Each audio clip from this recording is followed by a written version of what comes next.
Hey Ruth, how's it going? I was wondering, are you free after next week's parents' evening? Oh, hey Deborah. I'm doing great, thanks. I might have an hour or so free. Why, what's this about? Well, you see, it's like this. Me, Sylvia, Gina, and all the other moms are going for dinner together. We were wondering if you wanted to come too. You only moved in around here recently, and I know how hard it can be to get used to a new town where you don't know anyone. We like to get to know you a bit more, so we thought it might be nice for you to get a chance to mingle with everyone. Don't you think that's a good idea? Thanks for thinking of me. It really means a lot. But I'm sorry, Deborah. I'm not going to be able to make it for the dinner. I have plans, so I'd only end up having to leave halfway through. I'd love to come if I had the time, but yeah, sorry. I'm super appreciative of the invite, though. You have plans? What kind of plans? I'm going to see a play with my daughter. She wants to be a stage actress one day, so she can't wait to go and see what the real thing's like. It really is a shame. I'm free all Saturday this week, but I guess you guys won't be doing anything then. An actress? With that face? Excuse me? Listen, Ruth, I'm gonna tell you something as a friend now. I don't think you understand how difficult it is to make it in show business. You wouldn't believe how many times I've applied for my own daughter to get an audition as a child actor. She got rejected every time. She never even made it past the initial screening. I see. I'm sorry to hear that. But my daughter doesn't want to just do it while she's young. She wants to make a career out of it. It's all the same. She'll only end up not making any money and leeching off of you. To be honest, you'd be better off just making her give up on the dream before she wastes any more time on it. How can I tell her to give up on her dream when she hasn't even auditioned yet? I want my daughter to learn what it means to work hard towards accomplishing a worthy goal. If she says that's what she wants to do, I intend to support her every step of the way. I had my suspicions, and yep, there it is.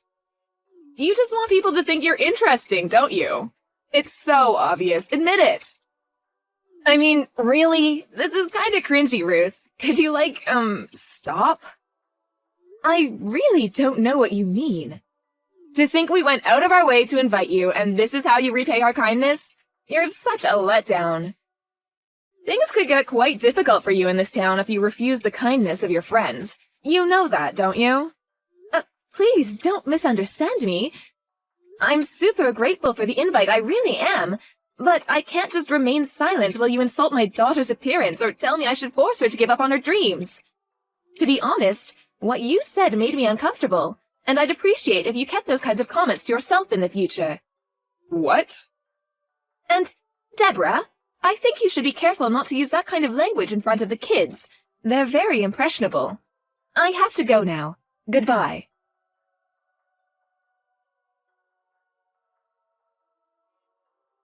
Deborah, are you there? I need to talk to you about my daughter. Why? What's up? Melissa just came home in tears. She was absolutely beside herself. She said she'd been told she wasn't allowed to play with Kelly anymore. Then she ran straight to her room, locked herself in, and has been up there crying her eyes out ever since. So what? What's any of this got to do with me? She said you grabbed her by the wrist and dragged her away from Kelly while the two of them were playing together. And told her she was never allowed to go near her ever again. What the hell is going on? You need to explain yourself right now. Oh, I do I? Fine, I will. There was a perfectly legitimate reason for me doing what I did. I think it was about, 3 days ago now? You and your daughter helped a homeless man in Rosewood Meadows Park, didn't you? I heard all about it. Sylvia told me. You know, Alice's mom? I'm pretty sure he wasn't homeless, but yes, we most certainly did help an old man. What does that have to do with anything? What does that have to do with anything? It has everything to do with everything. Do you have no self-awareness of how dangerous your behavior is? We were just walking along and my daughter suddenly shouted, "Mom, that old man just fell over." When we went over to see if he was okay, he told us he tripped and lost his footing and that his ankle hurt. So we just helped him to his feet and made sure he was okay. Which part of that constitutes dangerous behavior? I'm kind of confused. Wow, really? What's to wow about? Yes, really? Gah, goodness gracious me, some people. Let me make this very clear. You're a public nuisance. You may have thought you were being the good Samaritan, but please try to see this from the perspective of the other locals. Do you not see how what you did was dangerous? Public nuisance? Dangerous? Firstly, if you touch a homeless person, you'll be covered in germs. Then, if your daughter went on to play on the playground equipment, she'd spread them to all the other kids, including my daughter. Germs? That's hardly a problem as long as you wash your hands. Isn't that just common sense? And that's not all. Now that one little schoolgirl's been nice to him, what if he gets the wrong idea and starts going around trying to befriend others? Due to your foolish actions, your daughter will let her guard down around people she should have a healthy mistrust of. Not only that, but all of our children could be in danger now because of you. Who the hell knows what's going on in the mind of a stranger? You've opened Pandora's box. I make it very clear to my daughter that she isn't to speak to strangers or go with anyone who approaches her in public under any circumstances. She is fully aware of the dangers. I tell her so often, in fact, that she's probably tired of hearing it. Aren't you blowing this out of proportion just a tiny bit? All that's happened here is that she saw someone fall over, and after asking me, her mother, what we should do, we went over to help him together. What part of that is wrong? Which part is dangerous? There's healthy mistrust, and then there's downright paranoia. I will not teach my daughter to turn a blind eye when there's someone who needs a helping hand right before her eyes. Good grief, you really seem to have no awareness of your role as a mother. It's actually worrying.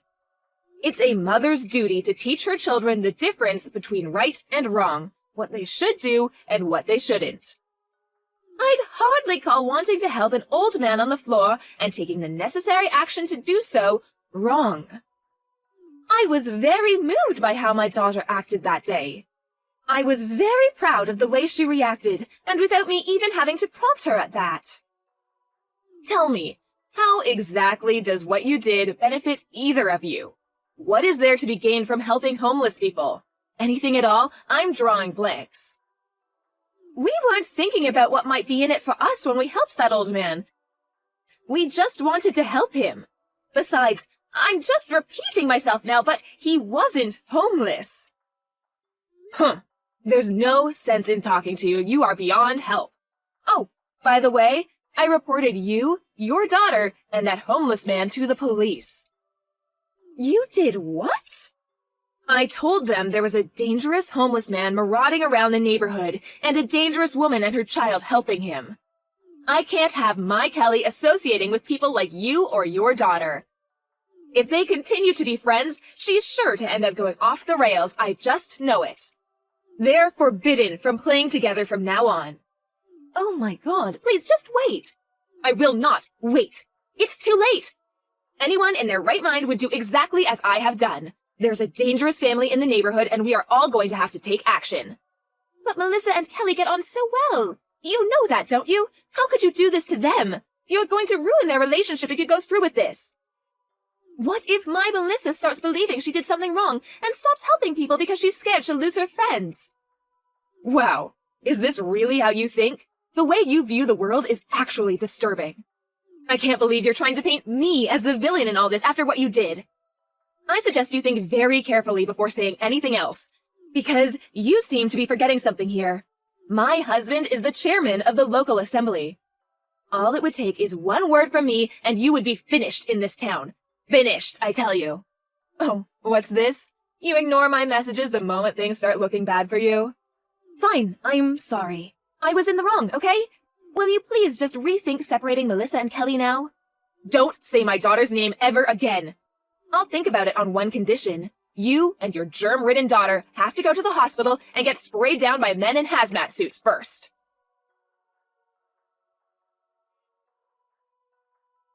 What's going on? What do you mean? That sports car.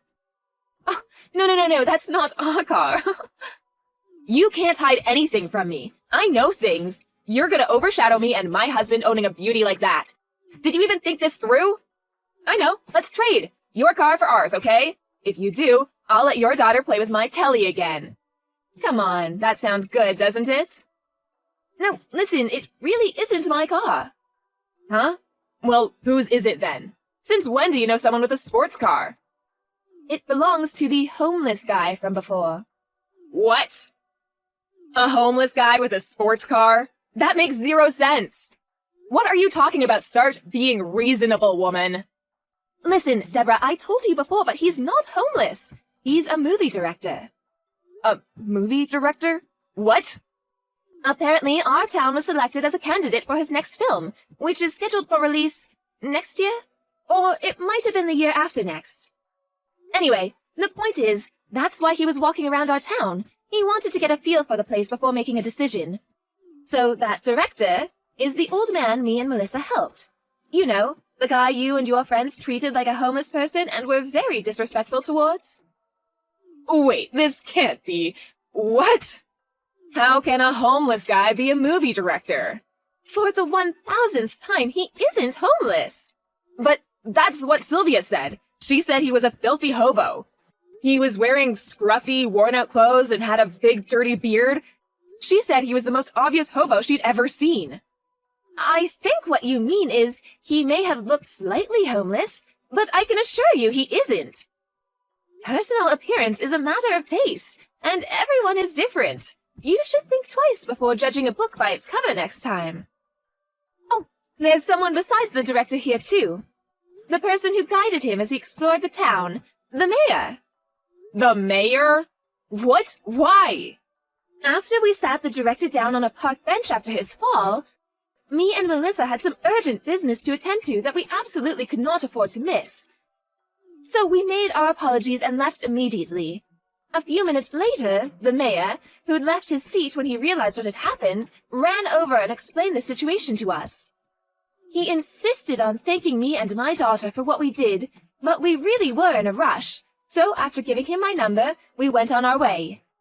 He phoned me earlier today to check he had the right person, and after further explaining the situation with the director, he came over to our house. The mayor is at your house? This can't be. Hey, would you mind if I came over too? I can be there really quickly. Why would you come to my house? Isn't it obvious? To get my daughter a job as a child actor in his movie. A chance like this doesn't come around twice. I absolutely have to come. I hate to tell you this, Deborah, but I think it'd be super awkward if you did. I don't have time to be worrying about trivialities like that.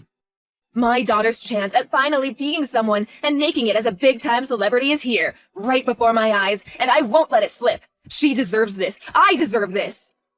Please take some deep breaths and calm down. How can I calm down in this situation? This is not the time to be calm. This is the time for action. Your husband plans on running for mayor, doesn't he? Huh? Well, yes, he does, but so what? I was really anxious about the threat you made before. You said we'd be finished in this town, didn't you? I took that as you basically threatening to make our lives so difficult we'd have to leave. I thought this was the perfect opportunity to ease my worries, so we had a chat, me and the mayor. You did? About what? The director was sat on the sofa beside us, and he happened to overhear the conversation. When he did, he angrily declared, "If this is a town where the husband of a person who does something like that is able to become mayor, I have no interest in making my movie here." Apparently, the mayor's currently in talks to have your husband removed from the list of candidates for the mayoral election.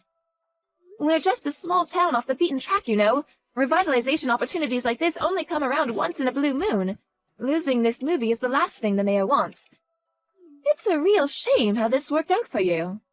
Are you lying? No, you can't do this. Undo it. Do you have any idea how hard my husband worked to become the mayor? It was his lifelong dream. I don't doubt it. I'm sure your husband did work very hard. But thanks to you, his own wife, his efforts were all for nothing. Thanks to you, he doesn't have a hope in hell's chance of becoming mayor anymore. How dare you! What have you done, you vicious, evil, poisonous woman? I will never forgive you for this. Never! I don't give a heck whether you forgive me or not. You should think about how threatening to ruin someone's life might make them feel. Anyone would take measures to defend themselves after what you did. I do feel genuinely bad for your husband, but I still don't regret it. As for you, you deserve everything you get. Oh, please, wait. Are they still at your house now? The mayor and the director? Can I come? Seriously? Why? Why could you possibly want to come here? To apologize, obviously. Besides, you could back me up. Just tell them it was a joke. A big, silly joke that got out of hand. You want me to help you? What are you laughing at? I'm terribly sorry, but I'd rather drink molten lava than help you. Me and Melissa still haven't forgotten what you said to us, and she's still hurt over you banning her from seeing your daughter. The thought of putting her through anything like that again makes me feel sick. I do not forgive you. I'm begging you, Ruth, let's work together as a team for old time's sake. If you help me out just this once, I'll make sure you get invites to all the mom meetings from now on. You can be one of the gang again. Old time's sake? I've known you for less than a month. As for your meetings, you can stick 'em. I have no interest in associating with any of you. You reap what you sow. Why would you say such a thing? Think about how badly this is going to affect me and my family. Not only that, but my husband's going to be furious with me. How do I even tell him? Oh my God. You wouldn't want to destroy a happy family, would you? Please, I'm begging you, help me. Just tell the mayor to rethink. Or better yet, tell the director to tell the mayor to rethink. I've told you countless times that I'm not helping you. Why? I'm begging you here. I'm desperate. Have you no heart? You said it yourself, Deborah, remember? There's nothing to be gained from helping people.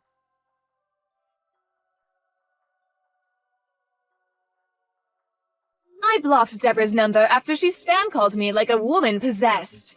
Me and my guest carried on making idle chit-chat for a while, but then, all of a sudden, the doorbell started ringing so fast I thought it was going to break, and with that, Deborah made her entrance.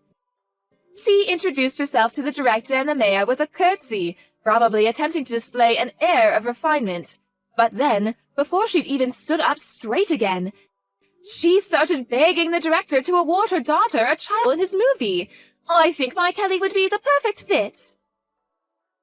Then, before the dumbstruck Hollywood veteran even had time to think, she started bragging to the mayor about what an upstanding guy her husband was. She went on and on, seemingly completely unaware of how awkward the atmosphere in the room had now become. Everybody, me included, was visibly disgusted at the behavior of our uninvited guest, who was still babbling on about her husband's great and numerous exploits. Then, much to my astonishment, the man himself, who'd been summoned by the mayor, showed up with a face redder than a tomato, probably due to a mixture of anger and embarrassment. He grabbed a hold of his wife's arm and immediately dragged her outside. According to what Kelly told Melissa at school a few days later, her dad yelled at her mom for the entire evening when they got home. And not only for dashing his hopes of ever becoming mayor, he was just as furious at how she'd banned their daughter from seeing her best friend. Kelly said that while it was a little scary at the time, she ultimately found seeing her mom getting a dressing down for her awful behavior very satisfying. She also told Melissa her mom had been banned from coming near me, and sure enough, she would always disappear immediately, looking extremely uncomfortable whenever she saw me. I have nothing to do with any of them anymore, so this is just hearsay on my part. But word is that Deborah even stopped trying to boss the other moms in her group around. As for the director's movie, our town was chosen as the setting. I don't know whether it was because he knew it was my daughter's dream to become an actress, but she was given a small role as an extra in the movie, and I've got to tell you, she was absolutely over the moon. Don't ask me why, but I was given a role as well. The fine details haven't been decided yet, but I have nothing but gratitude towards the director for giving my daughter the chance she's always dreamed of.